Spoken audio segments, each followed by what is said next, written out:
Assalamualaikum warahmatullahi wabarakatuh. Perkenalkan, nama saya Hadi Susanto dan Nama saya Muhammad Aprian Hermawan. Nama saya Randy Bismi Pamungkas. Dan nama saya Mirza Rizqullah Ramadan. nama saya Aditya Prasetyo dari 10 TKJ 1. Berkembangnya Islam Nusantara di Indonesia terlepas dari pengaruh jalur rempah. Jalur ini mendorong interaksi antar bangsa dan membentuk masyarakat yang terbuka lebar, termasuk agama tentunya. Kami akan jadikan Ternate sebagai titik nol jalur rempah. Karena kenapa? Karena Ternate memiliki rempah seperti bala dan jengking yang awalnya hanya tumbuh dan ditemukan di Ternate saja, serta terbukti banyak bangsa Eropa yang datang untuk mencari rempah-rempah asal Ternate. Kata Thomas Soleiman Ternate. Karena rempah-rempah seperti bala dan cengkeh itu, maka bangsa Eropa datang ke provinsi Maluku Utara dan terjadilah kolonialisme di daerah itu. Menurut dia, hal ini harus menjadi refleksi masa lalu sebagai sejarah Indonesia, termasuk Ternate. Selain itu, ia menilai Ternate bisa jadi lokasi studi rempah Indonesia dengan pala dan cengkeh sebagai khas masyarakat Ternate yang dikenal sebagai kota rempah.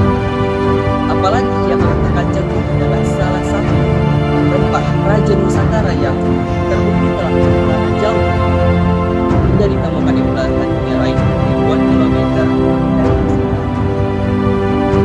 Pada tahun 1980-an, arkeolog menulis bahwa cengkeh Maluku Arab dalam dalam antara tinggi 10 pada 20-an suhu di tempo kota Sulu. Cengkeh itu disinyalir telah berwarna lebih dari 3.500 tahun yang lalu.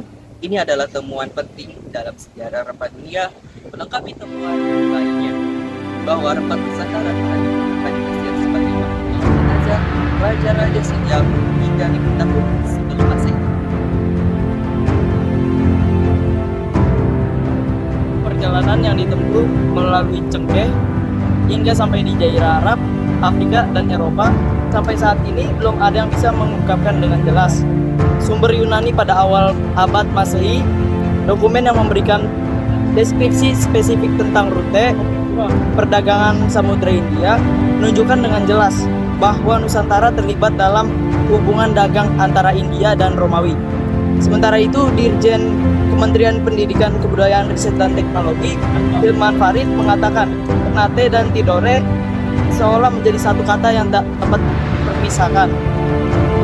Ternate Tidore adalah bagian dari Kepulauan Maluku bagian utara, yaitu Pulau Ternate, Tidore, Makian, Bacan, dan Moki.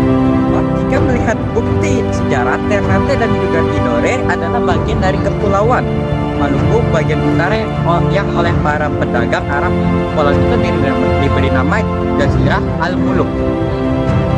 Kepulauan raja-raja merujuk kepada 4 kerajaan bahari yang jejaknya yang masih bisa kita temui hingga saat ini, yaitu contohnya Kerajaan Jaibowo, Ternate, Tidore, dan juga Bacan.